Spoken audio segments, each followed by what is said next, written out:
23 नवंबर को महाराष्ट्र विधानसभा चुनाव का रिजल्ट आया था। महायुति को प्रचंड बहुमत मिला, लेकिन 7 दिन बाद भी सरकार को लेकर पिक्चर क्लियर नहीं हुई है। पहले सीएम के नाम को लेकर माथापच्ची हो रही थी, अब मंत्रालय को लेकर महायुति में माया फाइट चल रही है। मंत्रालय को लेकर फाइट इतनी बढ़ गई है कि शिवसेना के प्रमुख एकनाथ शिंदे नाराज हो गए हैं। उनकी नाराजगी इतनी बढ़ गई है कि वो मुंबई से ठाणे नहीं बल्कि सतारा चले गए। शिंदे डिप्टी सीएम के साथ होम मिनिस्ट्री चाहते हैं। शिवसेना के नेता संजय शिरसाट ने यह दावा किया कि जब जब शिंदे को बड़ा फैसला लेना होता है वो अपने गांव चले जाते हैं।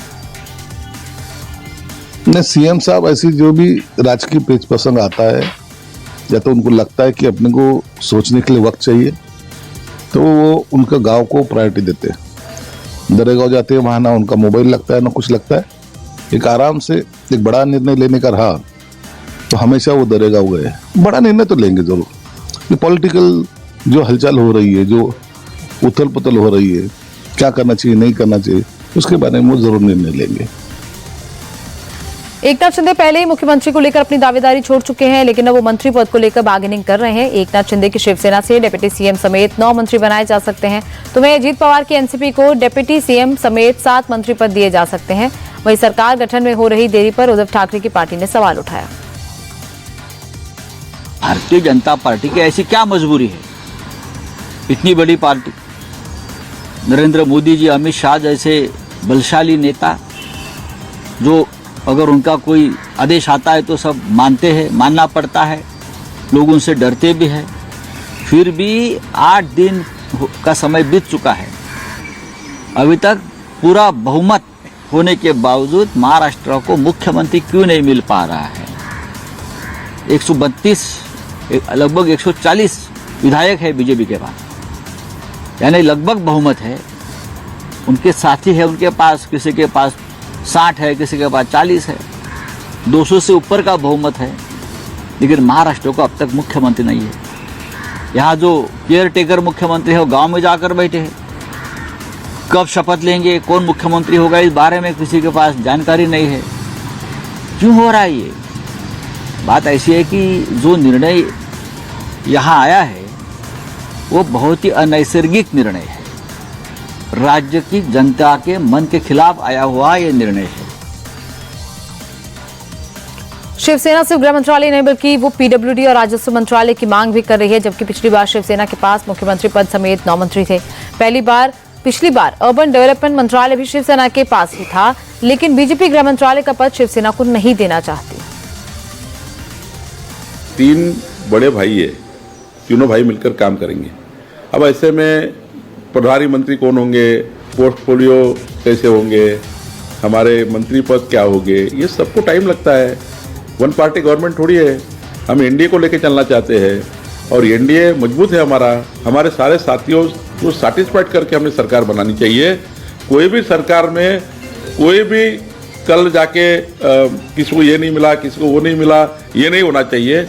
सरकार बनने के बाद 14 करोड़ जनता का हमें ख्याल रखना है और उसके लिए हमें काम करना है। इसलिए थोड़ा विलंब हुआ तो भी चलेगा, लेकिन सरकार अच्छे से बन रही है। वो सरकार जनता के लिए काम करने वाली है।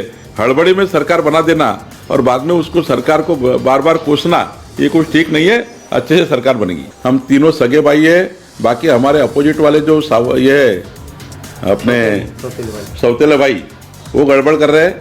सौतेले भाई हमारे बीच में कुछ गड़बड़ करने का प्रयास कर रहे हैं, लेकिन हम सब सगे भाई है। सगे भाई मिलकर हम अच्छे से काम कर रहे हैं, अच्छे से काम करेंगे। अब बात करते हैं बांग्लादेश में हिंदुओं पर हो रहे अत्याचार की। अभिनेत्री और सांसद कंगना रनौत ने इस मामले पर विपक्ष को टारगेट किया। कंगना ने कहा, सोशल मीडिया पर अब कैंपेन क्यों नहीं चलाया जा रहा? हिंदुओं की सुरक्षा पर एक बड़ा तबका खामोश क्यों है? बांग्लादेश के हिंदू भगवान भरोसे हैं, उनके लिए बड़े कदम उठाने चाहिए। जिस तरह से दुर्दशा वहाँ पे साधुओं की, संतों की हो रही है, ये हमारे लिए बहुत ही चिंताजनक है। लेकिन सबसे बड़ी बात ये है कि यहाँ पर इसको लेके कोई आंदोलन नहीं हो रहे, कोई ऑल आइज ऑन बांग्लादेश करके कोई सोशल मीडिया पे मूवमेंट नहीं हो रही है। तो ये भी चीज़ें जो है चिंताजनक है। अब देखिए, वो जब से आए हैं सत्ता में, वो कितनी अशांति फैलाए हुए हैं। हम तो यही कह सकते हैं इस मुश्किल के टाइम पे बांग्लादेशियों के साथ में कि हम हैं, और जो हिंदू वहाँ पे हैं उनके साथ में हम पूरी तरीके से हैं। और जय श्री राम, और उसके सिवाय हम कह सकते हैं कि श्री कृष्ण जो है उनकी रक्षा करें। वीएचपी वर्कर्स ने इस्कॉन के संत चिन्मय दास की भी तुरंत रिहाई की मांग की। संतों ने कहा कि इस्कॉन का 1971 के बांग्लादेश के मुक्ति संग्राम में अहम रोल रहा है, पर इस्लामी कट्टरपंथी इस बात को भूल चुके हैं। जो 1971 में जो बांग्लादेश का बंटवारा हुआ था, जो इस्कॉन के स्वामी प्रभुपाद जी 2.1 मिलियन डॉलर्स जो अमाउंट इकट्ठा करे, जो बांग्लादेश के जो हित पर घर बनाने के लिए, उनके खाना पीने में के लिए व्यवस्था करे। मगर ऐसे परिस्थिति में जो इस्कॉन स्वामी चिन्मयानंद दास को अरेस्ट करा, ये कैसे देखना है? पूरा बांग्लादेश जनता के लिए उन्होंने इतना समय उन्होंने मिटाया, इतना पैसा जोड़ गिरा, और जितने टाइम भी फ्लड्स हुआ, भूकंप आए, फर्स्ट प्लेस इस्कॉन ने लिया घर बनाने के लिए।